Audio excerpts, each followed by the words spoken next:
Everybody to Crisscross Tuesday. Sorry. If you notice, just like 30 seconds before we went online. But first, let me welcome Buck. How are you, bro? It's good to have you here. I told you guys it was going to be mayhem, right? And this is what you see how bright my face is, and that's because Buck, 30 seconds before we went live, told me that if I put my phone light on, I will look better. So I had 30 seconds. I meant brighter. He said I would look better if I had this light in my face. And you know what? I think I gotta admit, yeah, this was not too bad actually. Thank you so much. Next time, please at least give me a minute or more before telling me that 30 seconds, I put a light in front of my face, I look better. Thank you very much, Buck. And welcome, everybody. I see many people online already. Yes, thank you so much, Buck, for being here. It has been too long since we have met. We were meeting like almost every other day before MCO started. And it's just been crazy, hasn't it? I mean, we can't even go 10 kilometers. And sadly, you live very, very far away. So I've not seen you for ages. The thing, first of all, thanks for inviting me. Anytime. Yeah, thanks for being here. But you are technically on my way to work. Oh, really? Yeah. Because you work quite nearby in Ara, isn't it? Yeah. No. Right. In Shah Alam, but sometimes I use Fred Highway. It's just a small detour, but you know lah, with all the roadblocks, we're not supposed to go here, there. And we're not supposed to visit, actually. That's the thing. So anyway, it is great to see you online. Thank you, everybody, for being here. And a lot of people. Yes, quite a number of people are online already. Thank you. Welcome to Crisscross Tuesday. My guest tonight is my brother from a different mother, Albakry Salehuddin. I'm sure some of you know this guy. If you don't, then maybe you've been living under a rock for too long. Albakry used to be with Roda Pusing. And he's got his own YouTube channel, folks. So do check it out. Albakry has his own YouTube channel. And he just got 1,000 subscribers. Congratulations, bro. It's like a new old stock kind of thing. The first video was posted 10 years ago, 2013 or something like that. Yeah, about lah. But only a couple of days ago, thanks partly to you, I reached 1,000 followers.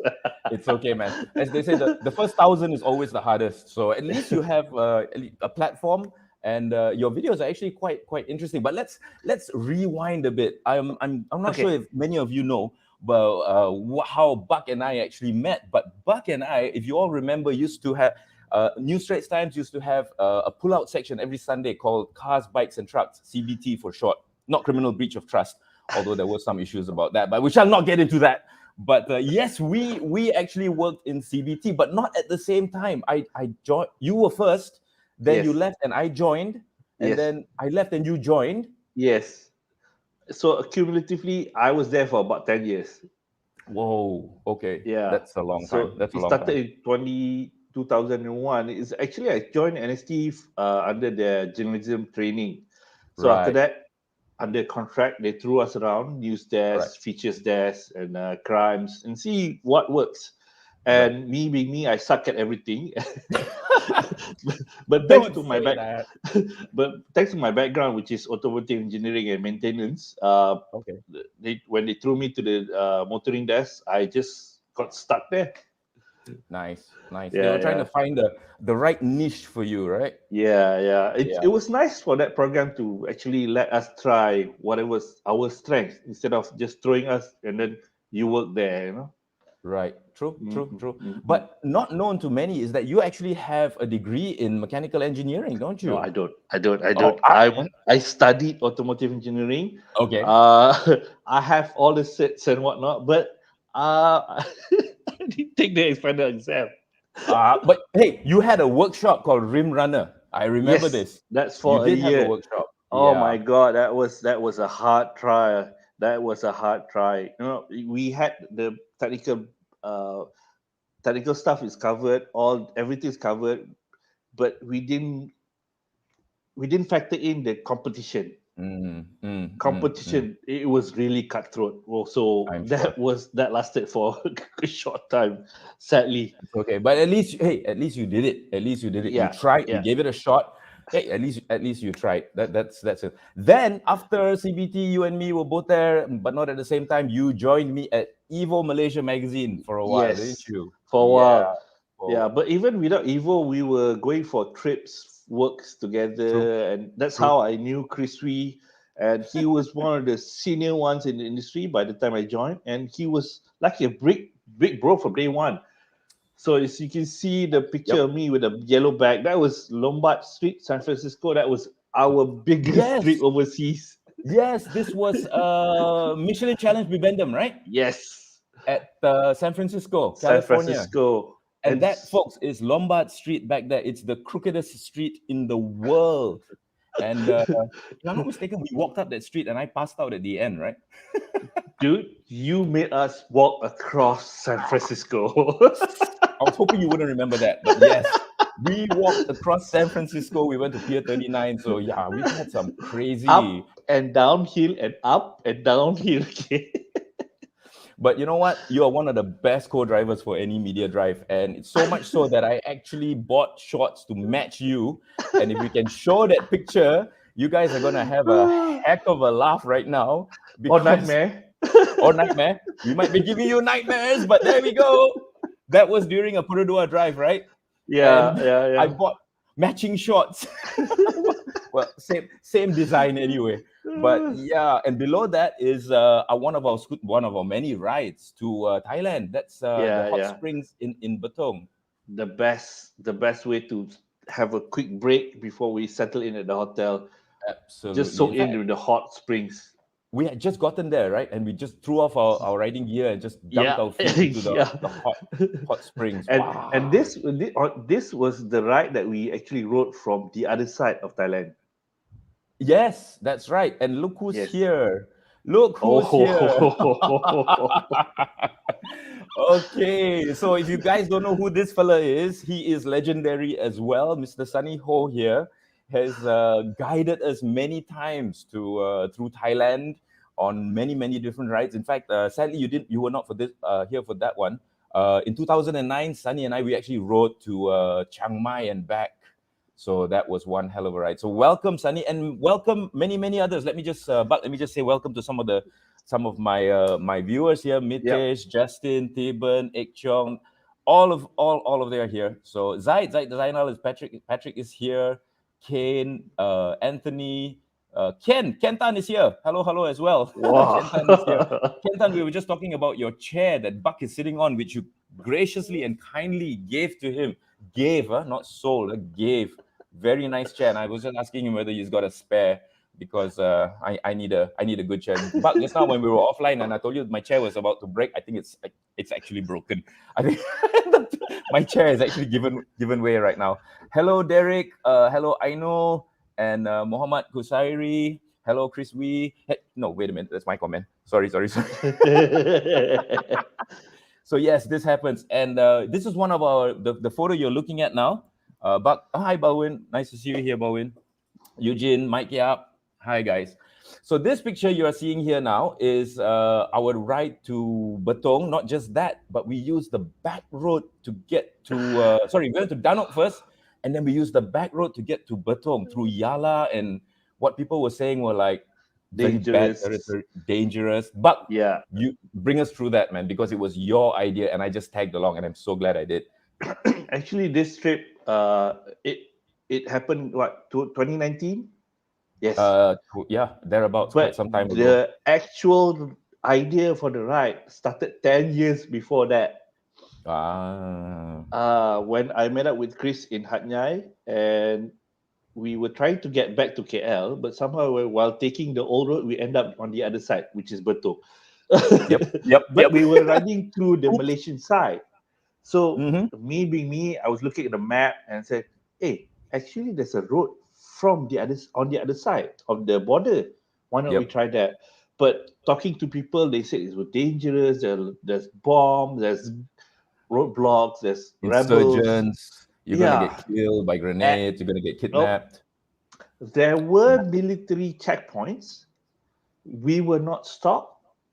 You can see big machine guns behind the roadblocks, but nothing. We just went through. We just went right through. It was one of the best rides on my scooter that I've ever had, actually. Oh my God, the It roads was is amazing. And if you really, see really the amazing. picture where there's a roof underneath there, that's a coffee stop in the Yes, it middle of was. nowhere. Absolutely in the middle of nowhere. Those two bikes, that's my Sim 200 VTS, Yeah. behind it is Bucks and Max. And we just used scooters. And if I'm not mistaken, we rode up to Danok, right? Across the Yes. border there. And then we used the back road, not coming back down and going into Betong, but we used the back road in Thailand all the way back down. Do you remember how long it took? Actually, it's not that It, far. not that far, right? Yeah, Yeah, yeah. yeah, It yeah. was not that far, but because we didn't know the situation, we just rode quite quickly without much stop. True, true, So true. we only stopped at the coffee and like two other times, one for lunch, which The we were cheap lunch. surprised, but the cheap lunch. The cheap Oh, lunch. I mind cannot. blown. And that area being lots of Muslim settlers, so halal food was easy. I guess if you can go and have a ride there and have a look around, it's beautiful. Really, really, folks. Yeah. After, of course, we can't do that now because we can't even go 10-kilometer radius away from where we are living. So, Ah, Thailand rides are going to have to wait a little while, hopefully in 2022. I read a report recently from Thailand itself, mm, from the Tiger, THAIGER, very clever name, that it's going to take at least till the second quarter of 2022 before we are allowed to cross over the border. That's what Thailand is saying. Malaysia still has no announcement on when. So more welcomes. Hello, LK is here and Sunny is here as well again. Sungai Kolo, what is he saying? What is Sunny saying? Sungai Kolo also not that far from you guys. Yeah. We could have definitely done that. See, Sunny knows all the best spots in Thailand, so I'm always trying to get him to go on rides with us, and he actually did one with us. Buck, do you remember the yes. Vespa ride to Koh Samui? Chiang, if you can show the picture of the Vespas in front of the Oh my transformer, that god, was there. You go. that That's was and that's when epic. you earn your. No, the other picture is different. But check it out. Those are the Vespas that we rode to Koh Samui and back. Vespa Oh.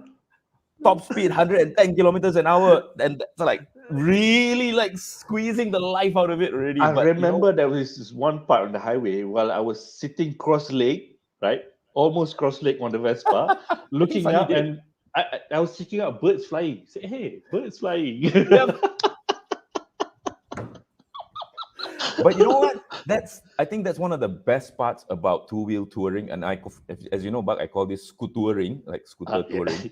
It's because you cannot go that fast that you manage to actually soak up so much of the atmosphere, the sights, the smells, the sounds A during lot the more. ride that you A would lot more. miss if you are doing, flat out 180, 200 kilometers an hour. Now, just imagine our ride from Danok to Betong using the back way. If we had been gunning the whole way and concentrating only on what's in front of us and not crashing, we would have missed so many things. Yeah, true. We could have missed so many things. And being slow, right? You can say, hey, tempat makan, you stop.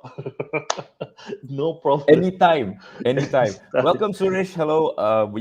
We did, Suresh. We actually did. Suresh is one of our very, very famous Evo Club guys.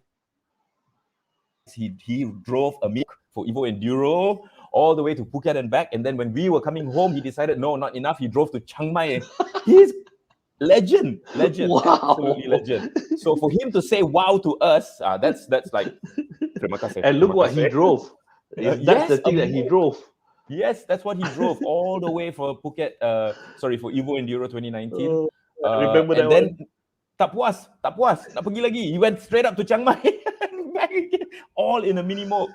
So we've got some legends here with us. So welcome. Okay. Hello, Con. Con is here. Yes, I think you remember Con. There we go. Immediate. He's saying hi to you, bro. So there we Look go. at that. That's a nice shot. Right. So okay. What have you been up to, Buck? I mean, since you are still part-time in the motoring line in Malaysia, in motoring journalism. I know you do stuff with Abang Gan every once in a while.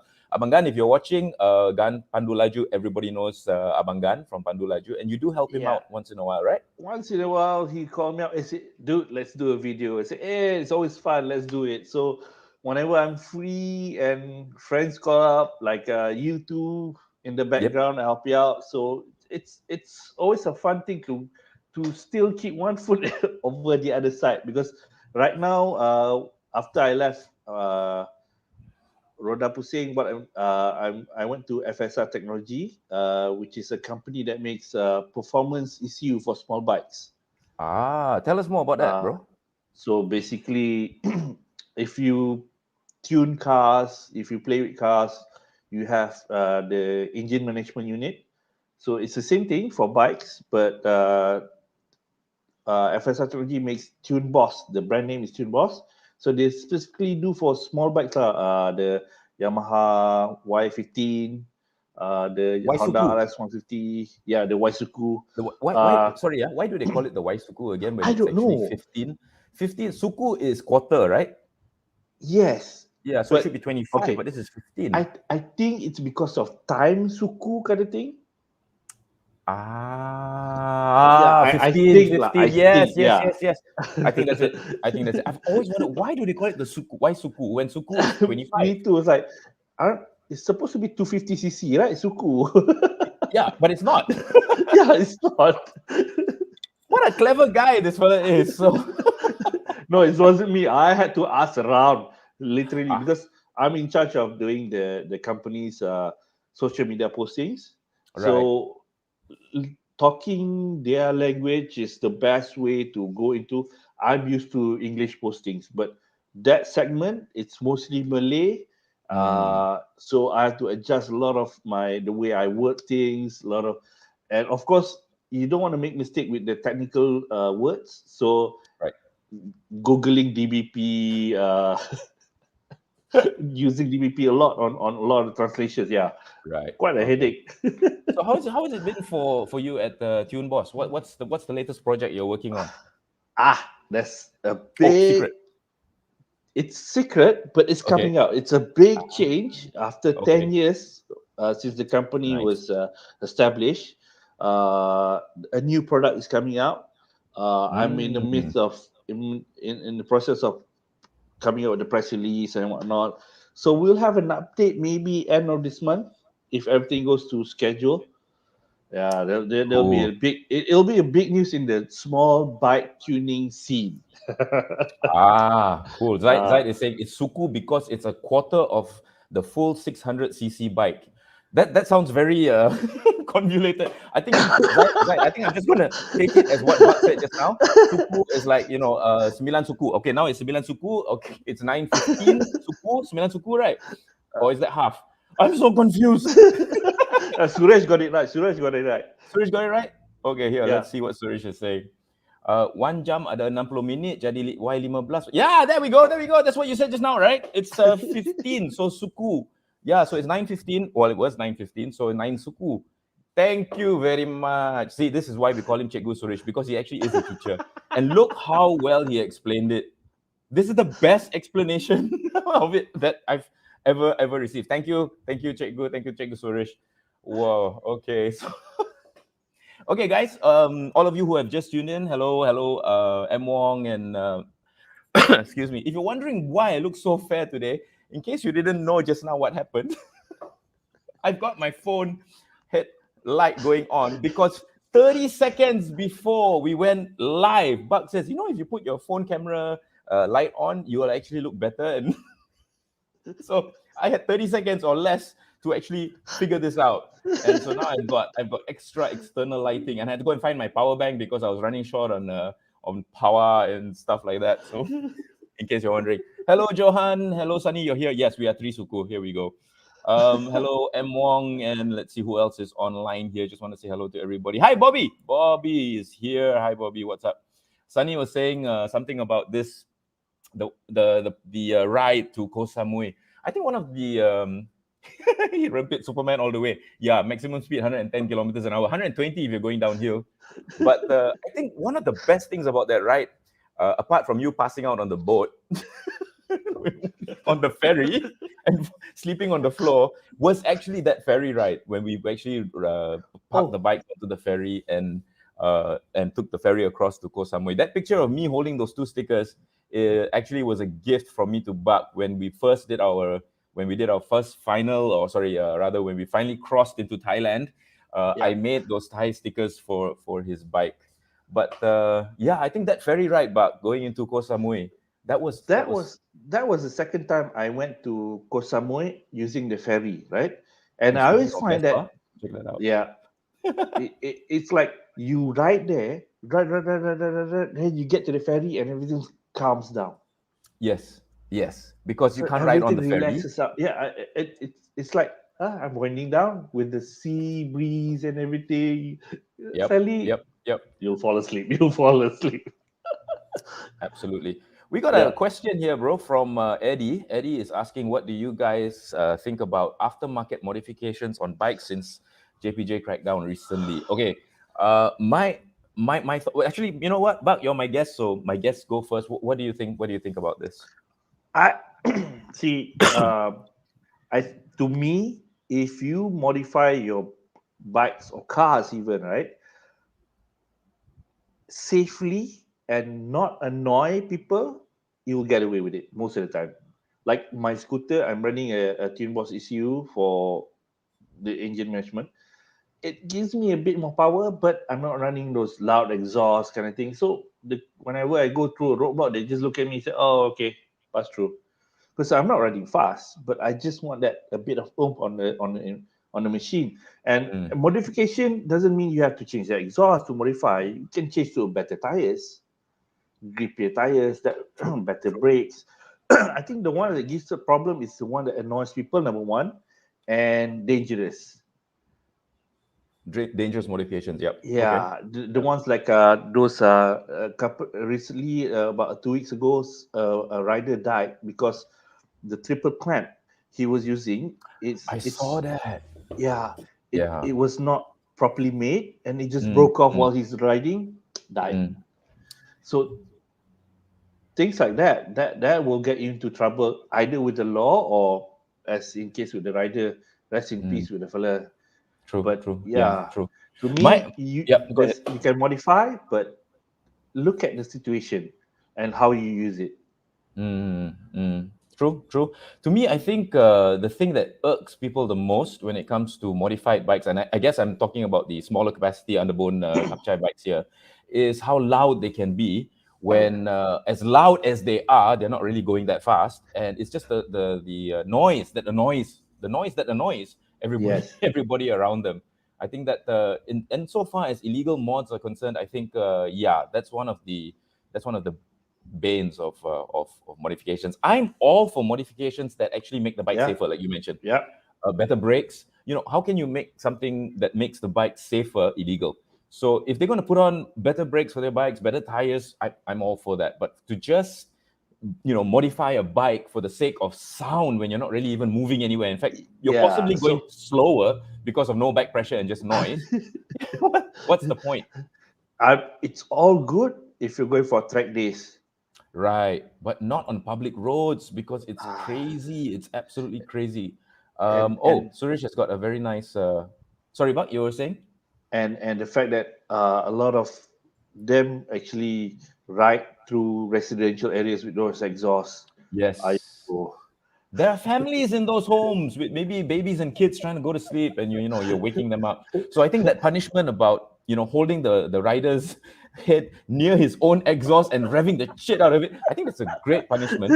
They should yeah, implement from it here. Indonesia, they should implement it here. I would be all for that actually. Put up a roadblock and make people listen to their own exhaust. So Cikgu Suresh is saying, please recommend a touring bike for a novice. I have a Versys 250, that's quite nice. And a CB 500X, Buck, you used to have that. Yeah, Yeah, there you I go. So used to please. have that. The Versys is good, but a bit small capacity for long distance rides. The CB500X is more suited for that. Of course, you're not going to be able to go fast on it like the bigger fellas, but it is good enough. I rode that bike to Phuket Bike Week, and I think everywhere else, a mile off road too, because the bike is quite low and reasonably easy to handle. So Mm. yeah, the 500X could be a good choice for a beginner, or even if you have been riding for a long time and you just don't want the hassle of a heavier bike or taller bike, the 500. And you've Yeah, had a lot of experience on that bike because you actually rode that bike to Thailand several times, right? several times. Several times. Johor Bahru, basically around Malaysia. Yeah, I would love to keep that bike, but it was getting a bit of on the older side, so I sold that one. But I'm not saying I'm not going to buy the newer version. Okay. If you The could, new, if you could though, currently, yeah, would you still consider another CB 500X? yes. Because the new one comes with 19-inch wheel up front, slightly taller suspension, Mm. LED headlights compared to mine, better tuning. Yeah, it. I'm actually looking at for the price point also. You can't beat that one. It's slightly below 35. Cool. So uh, anything lower, I would only look maybe at the Domina 400. That's a nice Uh, bike. Yeah. that's best bang for the bike right now, because Yeah. 13K you get so much of a So bike. much, so much. And as you know, I have one of those. Sadly, I can't Yes, ride anywhere because of MCO. But it's been a very nice and reliable bike to own. yeah, Yeah, yeah, it's yeah. based on a Bajaj D400. The only problem I think is that it forces you to get a full B license because it's 400cc. Whereas Yes. the 250s, you can still use your B2.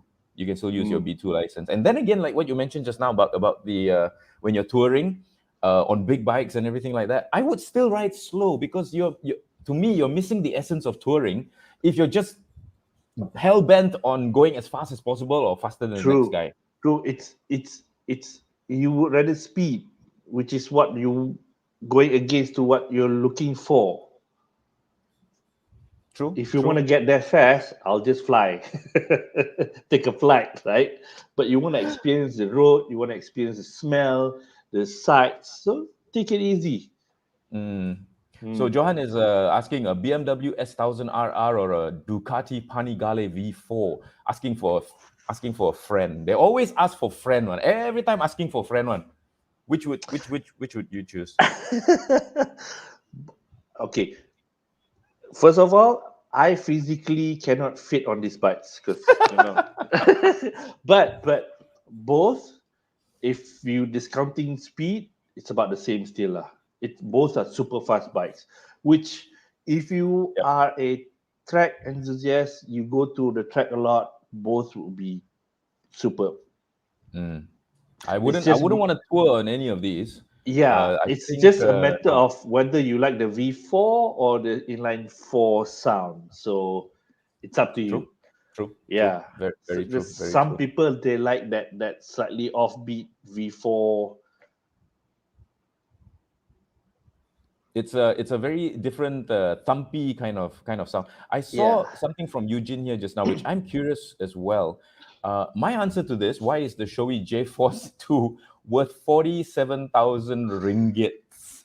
Shoei, in case you guys don't know, is a helmet maker, and they have a helmet called the J Force 2, and worth 47,000 ringgit. Well, there's a famous saying, Eugene: if you have a 10 ringgit head, wear a 10 ringgit helmet. Always buy the best helmet that you can afford to protect your head. But 47,000 ringgit is a And bit. it's not even a full face helmet. I don't get it. I don't get it. And the other day, did you see? There are helmet collectors in Malaysia. Yes, folks, there are helmet collectors in Malaysia collecting those old Bell and Magnum helmets. Somebody paid 48,000 ringgit for one of those open face old helmets, those old school helmets, and I'm like, do you know what you can get for 48,000? So to answer your question, Eugene, I have no idea why it's worth Yeah, 47,000 me too. ringgit. I have Yeah, no. I think it's just willing seller, willing buyer kind of situation. yeah, yes. There we go. 47,000 ringgit. That was Oh we're talking about man, this. And he paid him with cash, and there was a stack of cash that he brought. it's not even a nice color.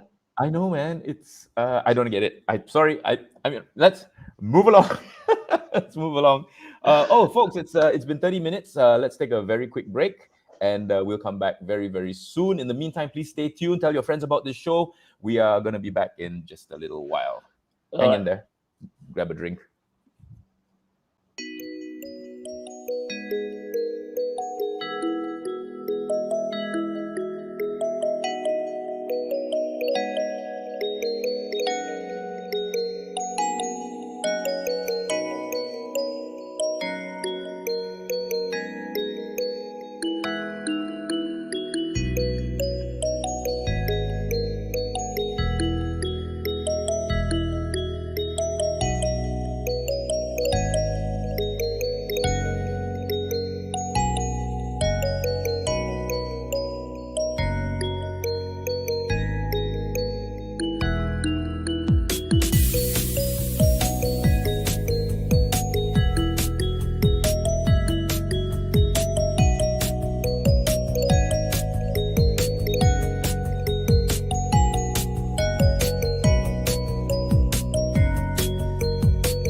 Welcome back. Ayo, that promo just now, I was looking at all the nice. Malaysia is a really, really beautiful place, man. I mean, I actually miss actually driving into KL now because I can't. I'm more than 10 kilometers away from KL. So, yeah, we got to get through this phase one as soon as possible. Welcome back, folks. I see about 70 of you online. Welcome to Crisscross Tuesday. My guest today is the famous Albakry Salehuddin, and we've been friends and brothers for the longest time already. We're talking about bikes. We're starting with 2 wheels. Now we're going to go into 4 wheels a little bit. But you've been in the motoring media line for quite some time. Almost like 2 decades already, I think, easily. Yeah. And you've been to bike events. In fact, one of the bike events you went to, still very, very jealous about this. You know what I'm talking about. It's when you actually rode it was a BMW Motorrad event. That's you with the Diavel, of course. And you did a Motorrad event in Europe. You did a Motorrad event in Europe. Yeah, that's folks, that's the Piston building right there. That's back in front of the famous BMW HQ Piston building. You rode around Europe. Buck, tell us about that, because that must have been incredible. I think we crossed about 7 countries in one shot. How many days? 2 weeks. 2 weeks. About 2 weeks. Starting from Turkey, we went all the way up to Berlin to visit the bike factory, BMW bike factory, and then went back all the way down to Munich, which is at the southernmost part of Germany, to go for the Motorrad week. Sorry, I need to put on my hat because I don't want you all to see me cry. By the way, I'm sure you recognize this hat. This is the one we wore during, and we'll come back to that in a little while. But please carry on about the. That was an epic ride. Actually, I was on the first part of the ride. I after the Garmisch Participation Motorrad week, I flew back. And I was replaced by another journalist, Hisham Jaudi, which followed the group across a few more other countries, like I think Italy, and a few other European countries. But basically, the first part was the most epic. But there was one rider, Pak Teh, who actually rode from Kuala Lumpur to Turkey, from Turkey all the way up Europe. Yes. On his own bike? His own bike with one guide. Whoa. Okay, I need to let that sink in a little bit, because just last week, Beng and I were talking about our ultimate drives, and she wants to drive around the world. This guy pretty much rode around the world. And so for your trip, how many kilometers did you clock? Do you remember? I can't remember, but from Berlin to Munich itself, it was couple of 100 kilometers we had to cover in a day, and lucky it was summer. This is where Garmisch is, so this is where the whole Malaysian group arrived. and we actually got a big welcome from the organizer, because we actually rode through a couple of countries to reach that. So cool. So you actually rode through a couple of countries just to reach the starting point of the event. And this event was organized by BMW AG, and you were sent there by BMW Malaysia. Yeah, the Motorride Week is an annual bike event run by BMW, whereas the ride was actually organized by the Malaysian BMW Motorride Club. Okay. And So were you the only media representative? from Turkey to Germany, yes. Then from like I said, Hisham Jaudi, another journalist, took over. But I think there was another trip the year before that. Our good friend went for that one. So yeah, but mine is this part lah, which is until today the most epic. I'm sure. Yeah.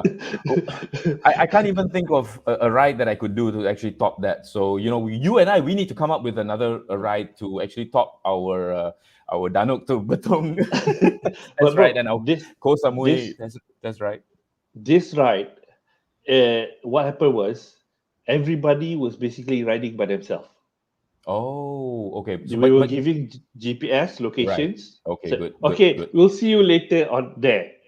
But that I actually covered this sometime ago. That is exactly how they run media drives or rides over there. Here are the keys to the bike. Here's your road book or your GPS coordinates, and bye. That's it. That's how I test drove the Ferrari 599 GTB Fiorano in Italy. Oh my god, Mr. Yes, your keys and your road book, and goodbye. Come back at 5. What? But that's how they do it. They are so chilled. About doing that. Well, bro, I got into troubles. Almost got into big trouble in Romania. At the Romanian border crossing, I asked the guy, "Bang, fill up." Dia kata, "Nanti kau nak fill up, you look for me." And then you found out he doesn't speak Malay, is it? No, the moment we cleared passport, he went off. Oh, so I was riding, and said, "Hey, I need fuel." I went for the petrol station, swap credit card, it didn't work. Oh. And the best part is, I had euro. Romania has their own currency, and because the station was in the middle of nowhere, they didn't want to take my money. Of course, not. So I'm like stuck there. How? So I rode on for a couple of more kilometers. Luckily, I bumped into one of the riders. I borrowed his money to fill up. Oh my goodness! And that's how alone, actually, on that trip, I was actually alone. Yeah. Well, speaking of alone, that has happened to us with Sunny as well. If you remember, he got bored of us riding at 80 kilometers an hour, and next thing you know, he's gone. And then we're at the ferry turnoff to Koh Samui to take the ferry to Koh Samui, and no sign of Sunny Ho. Oh my god! Next thing you know, we're like, what to do? Because the thing about riding, you can't call somebody because they are riding. They cannot answer the phone. They cannot even hear the phone. So cannot call. Just wait lah. Next thing you know, boom, and he went right by us, and I'm like, Sunny. Was that Sunny? Oi, Superman! Oh, okay, it's us. And but we got there safe. So yeah, we got there safe. Ernest is asking, do we have Honda C70 experience before? Any memories with it? I think you do, bro. That's how you got into biking, isn't it? Yeah, that's how I got into biking. And it was a realization that happened a long time after I started riding, because when I was a small little kid, my late grandfather, used to take me on his C70, go for That's the bike. That's the bike, right? That's the bike. Yeah, folks, so, that's his grandfather's bike. We'll go for teh tarik at Tanjung Emas, somewhere in Muar, in the morning or the evening. So in my memory as a child, the furthest way back I can remember of happiness is me in that basket. Oh man, that is so awesome. And it only hit me just a couple of years back when I was eating rojak at the SS15 rojak in Subang, the famous one. I was eating, right? Suddenly it hit me, said, wow, I love riding because of my granddad and our trips Mm, to makan rojak like this. mm, What? mm. One tear was dropping down, right? Ah. A guy next to me said, "Bang, sedap sangat ke?" All I could do was nod.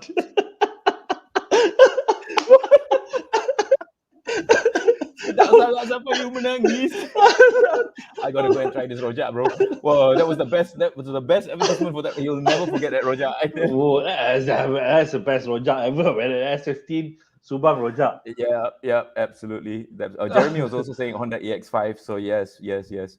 But And those bikes are too slow to ride in modern days. Like. It's a yeah, 3-speed C70.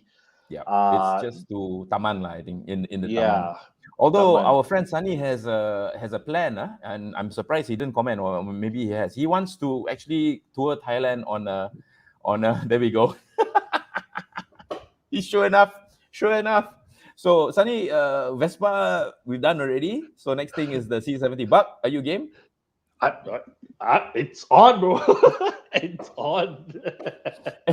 as soon as we can, as soon as we can actually. Yeah, as soon as So, we can. Oh oh my man, god. so I would be happy just to go to Genting and have nasi lemak or teh tarik up there. yes, we were just talking about that. Even if the food is crap, it doesn't matter. It's the just getting there, and the ride to get there or the drive to get there. Oh my It's just god. is enough. I mean, this 10-kilometer radius shit has got to stop. I'm sorry, excuse my language, Oh, folks.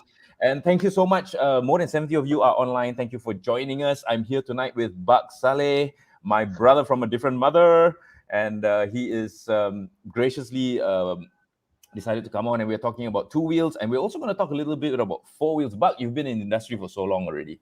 Which yeah. is your actually compared to two wheels, compared to four wheels? We've done both. Both of us we've done both. Are you more partial to two wheels or four wheels these days? I have to In say terms two of the wheels. event, two wheels. In terms Two of wheels. events, well, I guess it's that Europe trip that sealed the deal for you, isn't it? I mean, it's hard Not to hard. really lah. I Okay. mean, in terms of modern cars, right?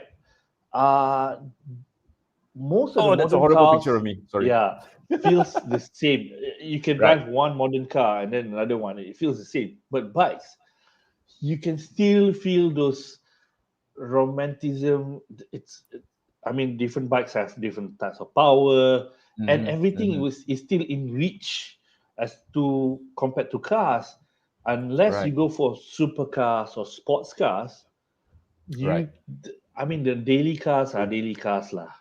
True. You can't True. see much about it. True. And Actually, you. Sorry. Go ahead, please. and I see somebody's commenting here. Hmm. Ng Chi Hun. Yep. It's a Continental GT 650. Bro, go and try it out. It's one of my picks. If my wife lets me buy a bike right now, that would be Oh, the one of my Royal pick. Enfield. Yeah, yeah, Yeah. yeah. These folks, if you're not familiar with motorbikes, Royal Enfield still makes bikes that look like they came from the 60s, but they are modern retros. I mean, look at that. It's so cool, I tell you. And yeah, so definitely. But you are quite fond of this bike, if I'm not mistaken. Yes, yes. I mean, this segment of bikes, naked retro bikes, like the Triumph Bonnevilles Mm. T120, those are the Dato' bikes Malik, that I if you're like. watching. Yeah. Yeah. So, I mean, Royal Enfield, it's quite raw. Oil Mm-hmm. cool, air cool. The plastics are very plasticky to some people. That's an issue. Whereas Triumph, look at the alloys on it. It's just I feel like licking it, but Yeah. You it's think you're so Bobby Ang, is it? beautiful. Bobby Ang licks tires. You want to go and lick the bike? But that's not, well, off camera it has happened, but let's not go there. But Wow, the folks, we're price getting confessions tonight.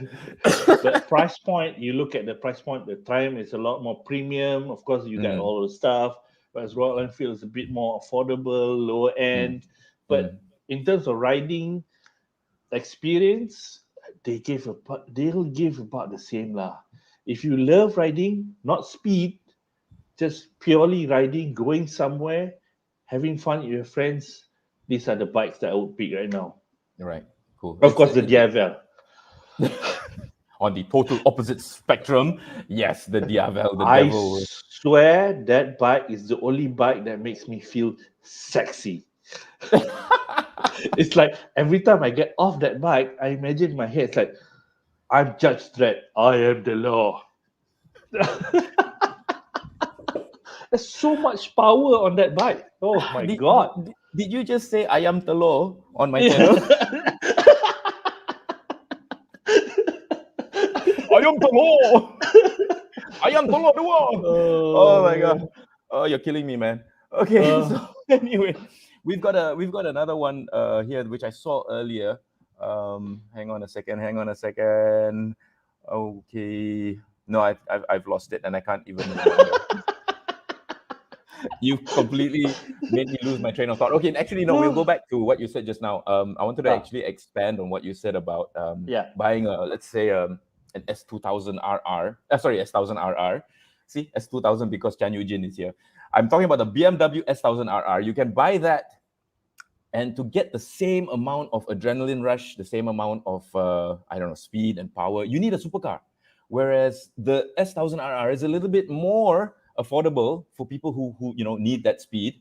But and I do want to do a very quick shout out here to Datuk Malik, who has been very, very helpful and generous at Triumph Motorcycles, Fast Bikes Malaysia. Guys, go check out Triumph Bikes. They're really, really awesome. And he actually gave me a lot of advice before I did my YouTube channel and all that. But yes, get yourself a Triumph, or if you cannot afford that much, like what Buck said just now, maybe you can go and have a look at Royal Enfield, because to me, the essence of the Royal Enfield is the essence of biking. You don't want to go fast. I mean, the essence of biking to me is all lost, completely lost, if all you care about is being faster than the next guy. And when it comes to touring, when it comes to leisure riding, Sunday riding, or even commuting, yes, whoever asked that question just now, I've lost it already. Go check out the Royal Enfield. Now to four wheels, Mark. They have the new Trident now, which I'm actually very scared to go to the showroom and check it out. Oh, okay. Because Datuk Malik, dia punya skill of racun is quite good. Racun itu benar max. Nas Abdullah could actually, Kadok could actually learn from him insofar as racun itu benar. I'm actually scared to visit the showroom. I usually stay outside. I don't go inside because the Triumph showroom is so nice, and the moment you go in, it's like, I don't know, maybe they've got something in the air and the air purifiers that just gives you a biker vibe. You go in there as a civilian, you come out a biker. It's just one of those things. So it just immediately walk funny.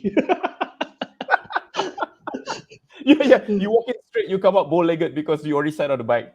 So yeah, definitely, folks, if you want to get into biking now, we're going to get into something a little bit serious, but also we will try and keep it light-hearted. Thank you, everybody, for joining us. As you know, Buck, as a biker and also as a driver, you do both. Yeah, I do both, and it's actually a very few of us that actually do cars and bikes insofar as the Malaysian motoring media is concerned. A few of them are watching now. Thank you, guys. Thank you for being here. But I think for the longest time, there has been sort of like a battle, an unspoken war between drivers and bikers out there on the road. Sadly, yeah. I mean, we all pay road tax. We all share the roads.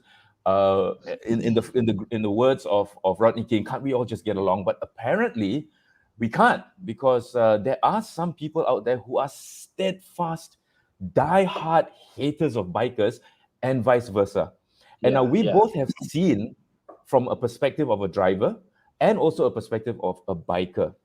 Why do you think, and I'll give my opinion later, but I want you to give your opinion. Why do you think there is such a hatred or animosity between two-wheelers and four-wheelers when basically we're all just using the same road at the same time and we should share? See, I can't blame either side, actually. There's bad drivers, there's bad riders. True. And as you know, a small little thing can become such a big issue. Yeah. Right? Only a few riders actually ride like mad fellas, or drivers too. But because of that few, a lot of us are being looked at as delinquents. Yes. Yeah. One bad apple doesn't spoil the whole bunch. But Yeah. sadly, all it takes is one very bad news to go out. And thanks to social media and the age of the internet, it spreads like wildfire. And then suddenly all bikers are labeled bullies, cretins, blah, blah, blah. And yeah. The bad part is it goes into, I'm not saying all doctors are like this, but there was this once I hit a hole, not hole, it was a rock in the middle of the road, so I fell. Mm. I had my riding gear on. So when I went to the doctor, I told him I had a bike accident. I just need to check whether anything's off or broken or anything, just to be on the safe side. So Yeah. the moment I said I had a bike accident, I think there's a mindset on that side where he looks at another marempit. Yes. Not Right. all bikers are mud rumpets. Please get So that the into way your it doesn't matter whether the guy rides a big bike or a small bike, right. but the fact that a person is injured and the way the doctor talked to me, I wasn't that happy about it. They immediately, as compared to I had my car accident back a couple of years back, I had to go for a hospital to check my eye, and they talked to me differently. So the perception the, of a rider is so bad in this country. But I can't blame people lah. Look Yeah. at you stop at the traffic light, see how many bikes actually goes through. The red light just a suggestion, It's a Just a suggestion. suggestion. Yeah. Oh my god. It's It's just a it's couple of minutes. yes. The longest is 2 minutes. Yes. True. So it's I don't like get it. I don't get it. I don't get it. I as a person who rides and drives, I hope that in and I guess at the end of the day, everybody has to try and see what the other person sees. Yes. I was gonna Like say that actually. yeah, some drivers say, hey, why all these riders are riding in between cars? Dude, you live in a hot country, you ride, then you know how hot is it to wait for the traffic light at the back in True. between cars, right? Yep. So we Yep. try to move forward as soon as the light goes green so we can move faster. And it's not that it's taking so much space, No, just not that at all.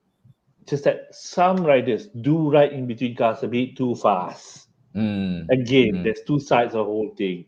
True. So True. yeah, Yeah. I don't see an end to this. Yeah. True. Just like the problems with color, I'm sorry to say this in this video, but it's the same. It will always be there unless there's people like us who can help and explain to both sides. But then again, some people are just looking at it negatively. True. Once in a while, I voice out like the bike lane in Ferrari. I say Yep. it's not in a good condition. It's terrible condition. It's Terrible horrible. condition. But then Yep. when I say that, I say, kau ni sebab kau tak nak guna jalan tu, kau malas, kau tepilah mak rempit. It's not that I want to use that lane, but please make it safe lah. True. True. Don't halfway. Think about it this way, folks. I mean, in a car, you are surrounded by metal. And inherently, you are stable because you've got four wheels on the ground. A bike's natural state is on its side. So if you get into a car-to-car collision, you get dented fenders, stuff like that. But if you just nick a bike, you're going to cause the biker to fall.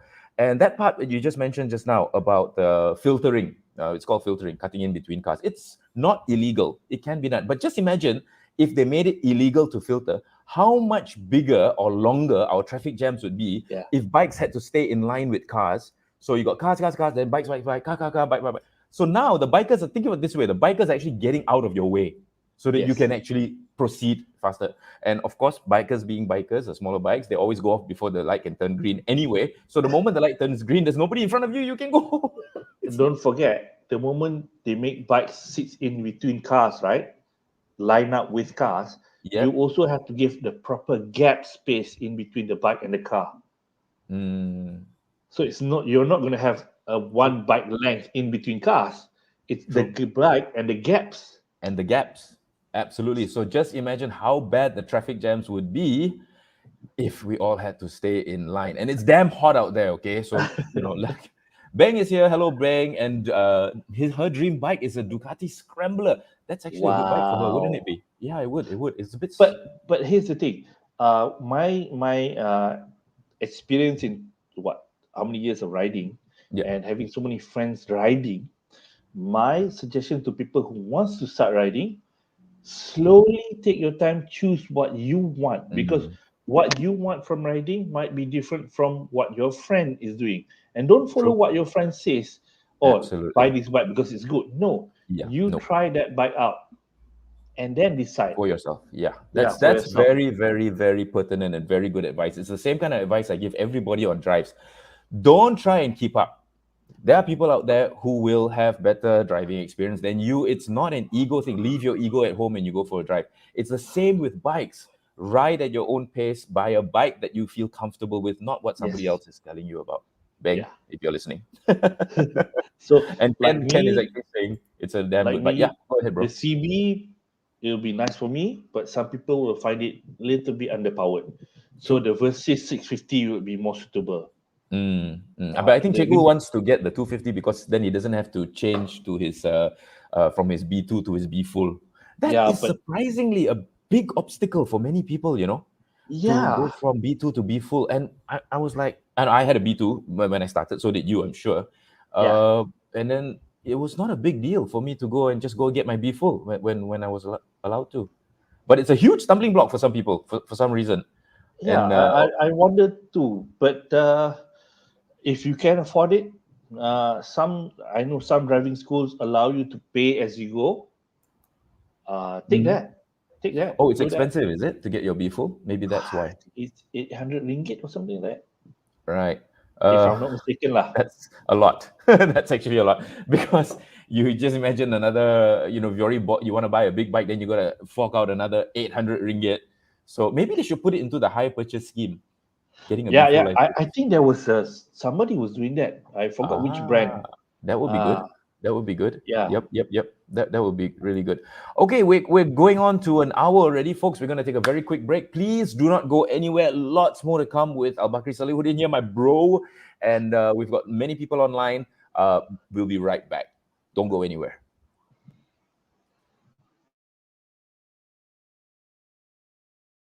When I switched to Pro Mileage, in my case, I got 46, 47% of savings for that time.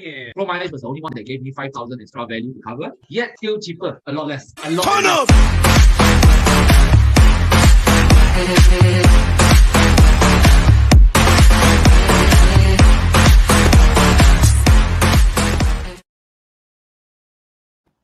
Okay, we need to do something about the volume there just now because it was too loud.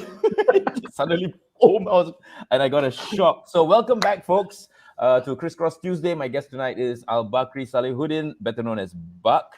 You might remember him from his Roda Pusing days. He was doing videos, and now he's still doing videos, but on a part-time basis. So we were talking about bikes versus cars, and you brought up an interesting point here. But I've actually done a video on this before. Actually, I've done a few videos on this before.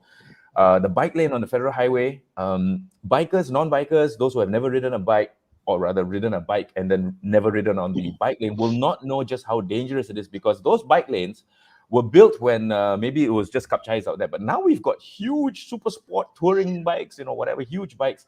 They just don't fit on the bike lane. So when you see a bike on the federal highway and not using the bike lane, don't be so quick to judge. The second thing is, if you see a small bike on the federal highway and not using the bike lane, again, don't be so quick to judge because the condition of the bike lanes has not improved for many, many years. In fact, I did a video on it and it's called the Daily Death Trap. You can actually go and check my channel. I think the video is still should be still up there. This was before I was doing videos, but go check it out. Look how tiny that little bike lane is. I mean, it's good enough for maybe two kapchais side by side. Maybe not even good enough for two kapchais side by side. But and we've had so many accidents. So many people have had so many accidents on these bike lanes. So, Buck, your experience on the bike lane, it can't be that great. Well, I've ridden a really big bike there. The GS is not so hard to ride, but Yep. remember the K16? Yes. We have a I've photo done of the the- K16, I think. I've done the K16 and a Honda The Goldwing BMW. on it. On this part where the picture is fine, it's straight, it's kind of wide. But Yeah. in the Yeah. tunnel, sometimes there's a turn. Oh my god, sweating balls, we. And those tunnels, those crazy little tunnels which look too small for even pedestrians.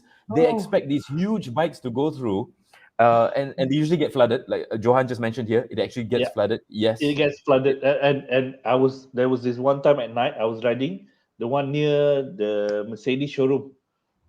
Oh my god, it's brown water, right?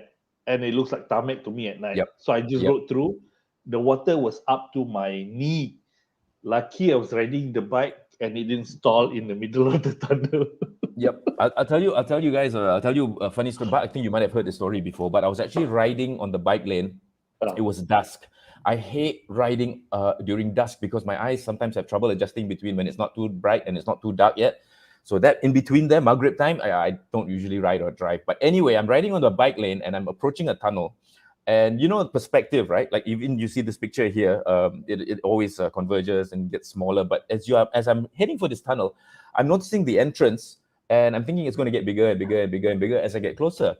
But no, it's staying the same size. And as I'm 50 feet away, I realize the tunnel is completely flooded. Completely flooded. There's about this much gap between the top of the water and the top of the tunnel. Jam brakes! And that's why I think all bikes should come with ABS. Jam brakes! Pray. Absolutely pray. So these are the things that happen.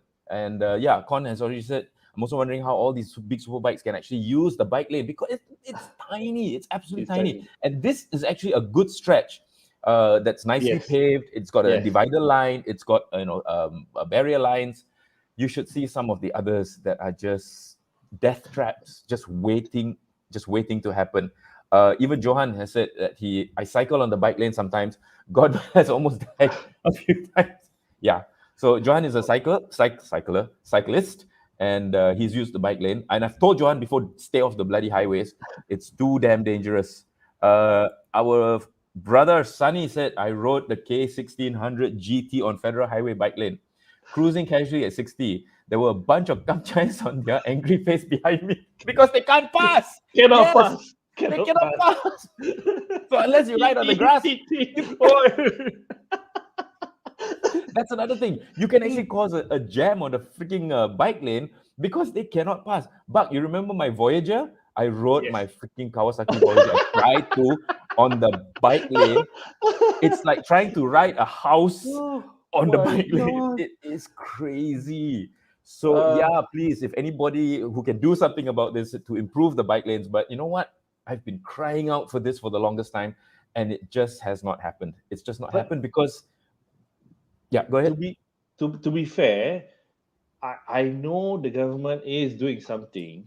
Once in a while they pave it. Once in a while they repair the lights in the tunnels. But then some people will go and steal those lights. Yeah. Yes. The same way they steal the grates on top of the covers, the metal grates on top of cars. And it's happened on the bike lane as well. I don't know if you remember, if you've seen it or not. Open drains because somebody has stolen the covers. This is why we can't have nice things. There was this one night I was riding, the fuse box for the lights, those lights, was open and was just right next to my head. Oh my. Can you imagine? It's a good thing we wear full face helmets. Yes. Yeah. Good. But if it had hit my face, I fall in the dark tunnel. Another bike's coming. Yeah. It'll be a concertina effect because you will not be able to stop in time. You will definitely not be able to stop in time. So I think one of the things we can say, car drivers, and I know many of you up here are car drivers, many who are watching are car drivers, bikes are not going to go anywhere. They're not going away, okay? And they're going to be around for a very, very long time in all shapes and sizes. So the only thing advice I can give, and I'm sure Buck has got more advice after this, just put yourself in the perspective or put yourself in the shoes of a biker. He's got no protection from the elements. If it rains, he's going to get wet. If it's hot, he is pouring with sweat under there. And now with the advent of Food Panda, Grab Food, there's more of them out there. And sadly, they make more when they deliver faster. So that's maybe why they beat lights. Maybe that's why they're going really fast when they're filtering through you. Please try and look at it from a different perspective. Don't get so angry so fast. Don't forget, if out of just madness, suddenly one day you just turn into a biker, you might kill him. And do you want a death on your hands? But Yeah, the same. It's the same. Bikes will probably be around until cars are not being driven by drivers anymore. Yeah, that's true. That's Autonomous true. driving cars are coming. You have to. I mean, it's the end of driver cars, right? Driver-oriented cars is coming to an end. Uh, but bikes will still be there because the excitement of riding and being a cheap transport. Probably people in the future, I Mm. would say maybe things will become so expensive. Tires become so expensive to buy. So cars, people tend to take trains and buses. Mm. The Mm. toll, they want to Yep. they want to limit the traffic in town. So to pay toll to go into town is too expensive. We've seen Yep. that happening in Europe, and the last thing you can do is actually ride into town. Mm. No more driving. So That's true. whatever That's it true. is, bikes will still be around longer That's than true. cars. That's true. So Yep. I mean, but and bad riders will still be around until then. You can't That's true. do anything about it. So just my suggestion is just don't stress yourself over it. You can be angry, but let it go after that. There's That's no true. point of Let's let it go. Let's let it yeah. go. Yeah. Really, let it slide. I mean, honestly, if I were to get pissed off and react violently to the number of times that I've almost been killed on a bike, I'd probably be in jail. I'd probably be in jail because Same, same. no less than 3 will try and kill me every time I go for a ride. Every time. And Buck, I don't know if you noticed this or not. Of late, and I actually did mention this some time ago, modern day cars, they're Yeah, doing so much for the driver. They're yeah, doing so much for the driver yes, that it actually leaves the driver time to do other things. yes. Look at the phone, play with iPad. Exactly. Have you noticed that as well? So many times I've noticed this. And car manufacturers are are playing into this game. If you notice, some Mm, cars now come with those movement alert where you stop at the traffic light, you play with your phone, suddenly the car up front, the light turns green, the car up front moves, the car will tell you beep beep beep beep. Oh, it's moving time. moving. There you go. Yes. Ah, And some cars have lane departure warning. Well, actually, a lot of cars have lane departure warning now.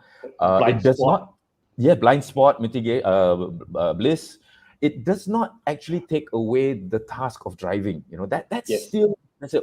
I was telling my viewers the other day, my Alfa Romeo doesn't even have cup holders because you're not even supposed to take a drink while you're driving. You know, you're supposed to be focused on the drive. But now we've got I love so doing that. many gadgets and driver assistance systems helping us with the drive, active cruise control that you can actually just the car will keep up with the car in front at a safe distance.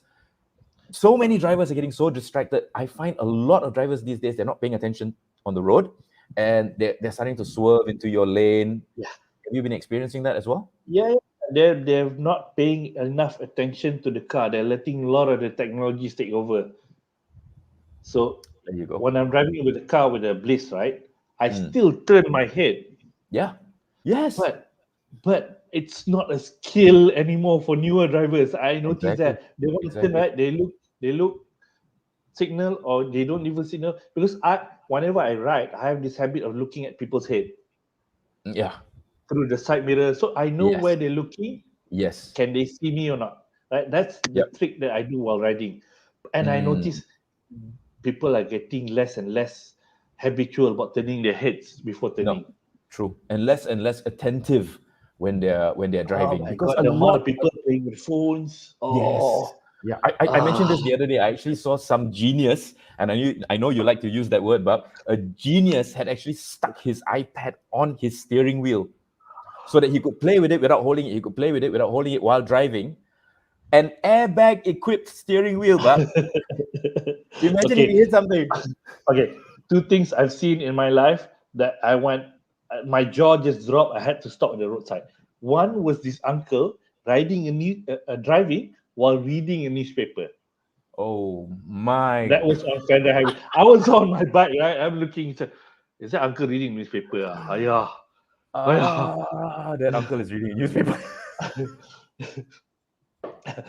Okay, so folks, as you can see, we have a lot to deal with when we're riding. And the second time, I was riding to work in NPE. The road swerves after the toll. So this Yes. Saga went from the left lane and then went from the right lane to the left and then back on the right. It was a girl driving. Catching So the apex, yo. the moment she went back on the right, I quickly overtook on the left. I look at my side mirror. Know what she was doing? What? Selfie. Oh, while driving. Yes, Oh, yes, while I forgot. driving. I forgot. Yes, yes. Selfie We while talking driving. about the car. We haven't talked about social media yet and what you can do when you're driving. If I had hair, I would pull it out, bro. I know you almost did. So sorry, we Well, got a you're wearing nice. helmet, right? No giveaway. That's true. That's true. Yep. Many. Derek has just said I've seen people texting while taking a selfie while driving. Yep. I think texting is so common while doing that, but taking a selfie while driving, okay, that one, yeah, that one I think it's gonna go. Mike has got a very nice question. Sorry, go ahead, Buck. I had to actually stop at the roadside after that just to process the whole thing. Yeah, because it's beyond comprehension. Mike is one of our Evo Enduro alumni as well. Mike is asking, as a rider, do you prefer two-stroke or four-stroke bikes? I feel that two-stroke bikes are not as environmental friendly. Okay, for those of you who are not in the know, the combustion cycle normally for your car is 4 strokes before you can get the combustion. There are bikes out there last time that used to have 2 strokes, just 2 strokes, and you get combustion already. The benefit of that is you've got a lot of power. I think, if I'm not mistaken, the ZXR 250 could rev to 20,000 RPM. That's like a Formula One car already. Sadly, bikes, two-stroke bikes are going out of, going the way of the Dodo already. Buck, which do you prefer? Two-stroke bikes has not been sold in Malaysia for the longest time already. It has been phased out because of, like you said, environmental issues. But the two-stroke technology might come back if the electric cars or electric bikes don't come in fast enough. Companies like KTM is coming up with enduro bikes with two-stroke technologies, but there are clean two strokes that's already in this in our world. Some diesel vehicles are actually two strokes. Ships uses two stroke, but those ship engines are really slow lah. They're like but those are, some of them are two strokes, turbocharged two strokes. But yeah, two strokes are still alive in snowmobiles. Some of them they're using direct injection technology right now. They're cleaner, but I don't know whether they have time to develop this in time to get to us before electric bikes hits our market. Okay. Do you remember my Kawasaki Victor 150? That's the only two-stroke bike that I've owned after my very first bike, which was a Honda Raider 135, which was also two-stroke. And I tell you, the riding is completely different. Those bikes, 150cc, is insane how fast it can go. It's mad. It's okay. It really made me into a rumpet. Yep, go ahead. And the power band, band, I cannot get used to it. I no. No, Tiwan, it's not 2T and 4T. 2T and 4T is the oil that is used. Two-stroke and four-stroke is different. It's actually the compression and combustion cycle. Normally, it's 4 before you get the combustion. This is just 2. So yeah, very high revving engines. And just to show you that I wasn't wrong, there you go. 2 strokes for the win. Prang! That's it. Yeah, that's why Yamaha RXZs are going for silly money today, because I think people just want that prang, that really crazy rev to 18,000 RPM. If you took off the muffler of a ZXR 250, 250cc, you could actually get the sound of a Formula One car because it revved to 18,000 or 20,000 RPM or something like that. Eddie Chua is also saying here, RGV 120. Yeah, all these old bikes with 2 strokes. But Mike is right. 2 strokes are not very environmentally friendly. You've seen that white smoke coming out from the back. Yeah, so I don't think 2 strokes are going to go very far, unless, like what Buck said just now, for industrial purposes. Let's see. Okay, let's take a few more comments here. Let's see. Look at what Zahir said. What? Sorry, go ahead. Look at what Zahir said. At the bottom. Yeah, Okay. This one. This one. yeah. It's like when you ride, you tend to curse at drivers, and when you drive, you curse at riders. It's true. But during COVID-19, I'm always mad at joggers running in the middle of the road with their headphones on. And maybe cyclists as well, just to AJ Johan a little bit. Oh yeah, cyclists. Oh my God. Oh, they've claimed. He used to go. You remember when we used to go to Kuala Kelawang? Quiet, Yes, yes, happy rides. yes, yeah. Now No, you go no. around corner. Hey, cyclists. Cyclists. And you know what? The thing is, bicycles are actually thinner than motorbikes, but they insist on riding two abreast. So it's like, why are you taking up half the road? Cyclists, if you're out there, more power to you. I'm very, very happy that you're actually doing something to, be healthy and all that. But please be careful because don't ride two abreast if you can. I know you like to talk to your friends while you're riding, but not on a public road. It's so dangerous. Yeah, okay. Sorry, we're getting I saw something just now, and yes, this is what I have to agree. I have to agree, especially if you use RP40, or was it R40, that additive, and then you get that smell. The Oh, expensive ones. The expensive ones. I love the smell of two-stroke in the morning. So there was another comment here which I was hang on. I Is it saw it just now. Giotto? Yes, here we go. No, this one. Yeah. So back to what we were saying just now about cars doing too much for you. This is one of the things that I feel cars are doing too much for you. They've integrated everything from last time BMW had the iDrive. Now they've integrated everything, and this is what I actually saw. But right-hand drive, somebody actually put his iPad on the front of his steering wheel. Good luck to you, sir, ma'am. I'm not going to say if you're a man or woman, but if you get a front collision, you know where that iPad is going to go. Yeah. So anyway, Johan was saying using your car's touchscreen is also the same as using your phone. I must agree because I did the same thing the other day. I was testing one of the newer cars which had a touch screen, and the amount of time I didn't realize I'd taken my eyes off the road to but to adjust something on the touch screen was a lot longer than I expected, and very easily I could have smashed into something in front of me that had just stopped without realizing. So, but what do you think? Touch screens, modern day cars?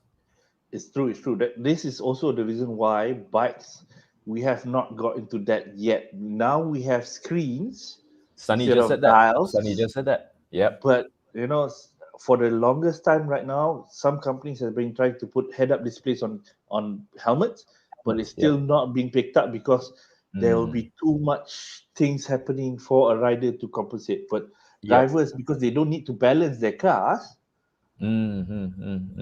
it lets them Like I wander said just off. now, like I said Yeah. just now, a bike's natural position is on its side. It's only got two wheels, unless you use trainer wheels now, which nobody does.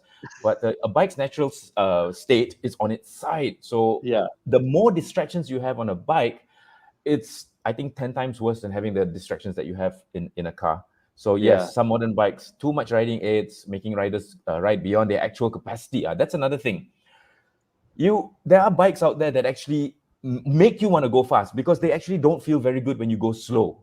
So they're making it easy for you to go a lot faster, but your riding experience, your riding ability has not improved. And way too many are jumping from small bikes right up to super sport big bikes without actually knowing. Buck, I'm sure you have seen this before. Yeah. The way it happens because the availability of these bikes used to be quite expensive, but right now you can buy a quick bike quite relatively affordable.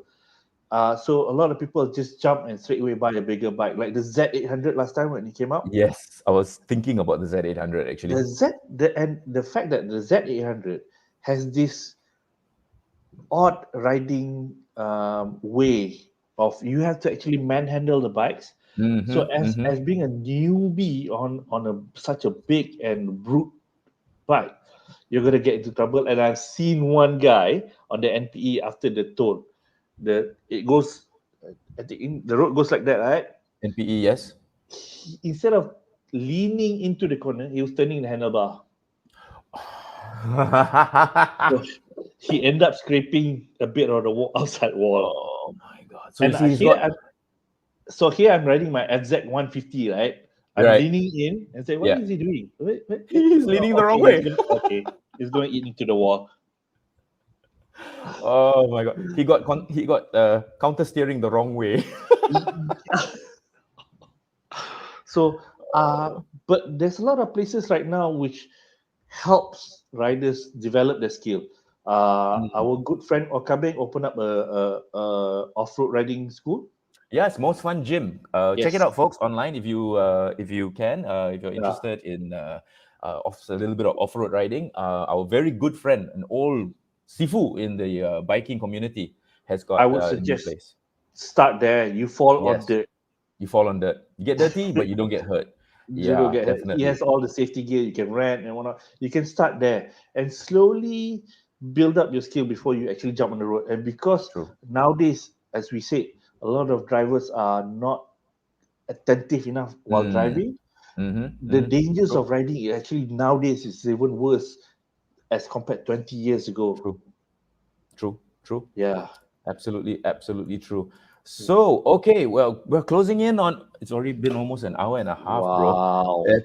Just like that, just like that, man. It's gone. It's Gone. absolutely gone. Unbelievable. So, but we're closing down. Do we have another break to take before we end up? No. Okay. So we're closing down for today, and final shout outs, bro. Anything you want to say to people out there who are drivers? I think 90% of the people here tonight watching this are drivers and they're not bikers. So what would you like to say to them? Please pay more attention to driving more. It's just, if it's not for yourself, it's for the people around you. I mean, take your time, turn your heads before turning the steering wheel. Signaling, yes. I know a lot of us still drive with the signal lights, using them. But please look before you turn. True. And also, I forgot. I noticed too that 90% of drivers do not set their side mirrors correctly. Please tell us the best way. You have to use the rear view mirror to look at the back. Directly but behind. For the side mirrors, is for you to look at the sides. So if you can use your side mirror to look at the back of the car, that means you're not setting it at the right angle. It's too narrow. You have to widen it until you don't see the back. So then when you look at the side mirror, you see a wider area of coverage. True. And don't forget, folks, bikes, even big bikes, take up a very, very small visual space. The angle, you can hide a bike very easily in the blind spot of a wing mirror. And that's why we've got Bliss, blind spot information system and stuff like that. But if you're not even paying attention to your Bliss, because the car is doing so much for you, you kind of get numb that it's doing everything for me. So why I need to do anything? You will be amazed at how easy it is for a bike to actually hide in your blind spot. So please remember to turn your head. Sadly, Malaysians have a habit of turn, then maybe signal, and then only look. And by that time, gone. Not just that, bro. Research have shown that drivers do mentally block out bikes because in their head, they're not looking for traffic. They're looking for cars. They're looking for cars. Ada kereta tak? Tak ada kereta. Kita keluar sempang. See, subconsciously, you're already not looking at bikes. You're looking at cars only. Yes. So a lot of times I remember once that was the closest ever. There were a couple of more times, but that was the closest time. I was passing by the Vitagen factory. One of the Vitagen truck drivers, he was coming. He wants to turn into the factory. I saw him look at me. And he didn't see you. Physically, he didn't see. He just turned. Yeah. Oh, lucky I managed to brake in time. Yeah. So you got to change the habit of, instead of looking for cars, look for traffic. Look for traffic. So that also helps out looking for pedestrians. Yes, that and cyclists. And the other thing I've noticed also is, folks, if you're coming out from a junction, you're coming out from a junction, cars A pillars these days, due to structural safety and rigidity, are very thick. You can hide a bike easily in the A pillar of your car. And if you just take a cursory glance and come out because you've seen nothing there could be a bike actually in the blind spot of your A pillar. So be very careful. I normally do this just so I can see past the A pillar. And my cars are old. The A pillars are small. If it turns turtle, I'm gonna die. But newer cars, A pillars are super thick, and you can hide a whole car in the A pillar of a car if you're driving out from a junction. So just do, one of these. This picture here is actually one of the most common bike to car accidents. Cars coming out of a junction, they don't see the bike T-bones them. Gone. That's it. And don't forget, if as a car driver, you can fix this car pretty easily. That guy could die, could break his neck. So please be very careful. Don't forget, bikes take up a very small space in your visual spectrum, and they can hide so easily these days with cars with thick A, B, and C pillars due to safety regulations. So just be very, very careful. But thank you for your advice, because I think I think people need to hear this. Absolutely need to hear this. It goes both ways, bro. Yep. It's the same for bikers. It's the Look same at for what bikes. drivers are doing. Look at their eyes. Correct. If you do not see them, that means they do not see you. That's true. Easy math. One trick I've been doing, actually. Unfortunately, I can't do this with heavily tinted cars, but I can do it if it's JPJ legal 50%. Is actually look at their steering wheel as I'm going by. I look at their steering wheel and see if it's actually starting to turn or not, and then I back off. So I actually look at their steering wheel. Sometimes if it's too tinted, I look at their front tire against the white line. It's the same thing. If I see that front tire approaching the middle line, closer and closer, I know this fella is being distracted in the car. And I think a lot of people tint their cars because they don't want to see. They don't want other people to see them being distracted on their phones and taking selfies and crap. It's not about the sun. It's not about the moon. It's not about the heat. They just want people to see them breaking the law. Oh, this has been awesome, bro. Thank you so much for being here, man. Thanks for inviting, and thanks for all the people who's been watching and commenting. No, really, really great. Thank you so much, everybody. I'm sorry I didn't name you one by one, and of course our Sifu here as well. Thank you, Sunny, for being here with us. It's been great. I know you're laughing right now because we talked about this earlier. Sunny was saying, yes, if you want to fall, if you want to ride, go off-road first because it's easier to fall. Wonderful. So, folks, thank you so much, Buck, for being here, and a big round of applause to you. Guess who I've got next week, Buck? And you better tune in as well. Ladies and gentlemen, for next week's Crisscross Tuesday, roll it, Chiang. They're not going to believe it. Yes, I've got Karamjit Singh here with me on Crisscross Tuesday. Yeah, bro. This is going to be so much fun. I've known Karamjit for so long. He's an absolute legend in the motorsports industry as far as rallying and is concerned, and even track driving. He Merdeka Millennium Endurance Race, I think. First lap, he was leading by like 20 seconds. So it's like crazy. One of the best drivers out there. We are going to chat with Karamjit Singh next week. But please tune in and in the comments and ask Karamjit whatever you want. And again, thank you so much for being here, bro. We got to catch up after MCO. We got to catch up after this lockdown because this 10-kilometer radius thing is just killing me. And so yeah, that's it. Thank you so much, everyone. Yep. Sit at home and wear my helmet inside. There's a picture of you sitting on a sofa wearing a helmet watching TV, right? Oh my god, that one cracked me up. Yeah, there we go. And you're doing barbecue. You're doing barbecue in your full riding gear. You crazy?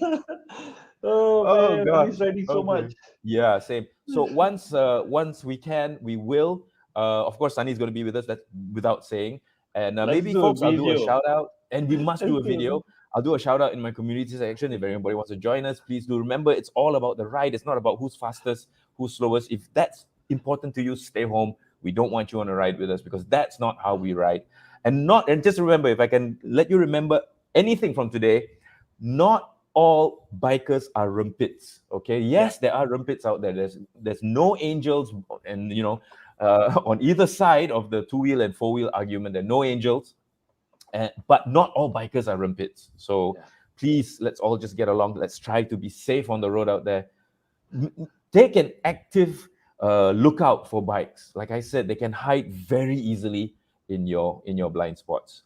And that's it. I think we're done, Bob. Oh Thank my you so God, much. that We're perfect. That Absolutely was so perfect. much fun, man. 1.5 hours, just like One and a half, just like that, right? And it's Yeah. like that when we go riding, I think. It's like we Yeah. just don't realize the time. It just goes. So, folks, if you're interested in getting into riding, like Sunny said just now, maybe start on dirt. When you fall on dirt. It's not going to hurt. And buy a bike like, oh, yes, please check out Albakry Salehuddin's YouTube page. I almost forgot about that. He's got a YouTube page. Please go check it out. He's got Instagram.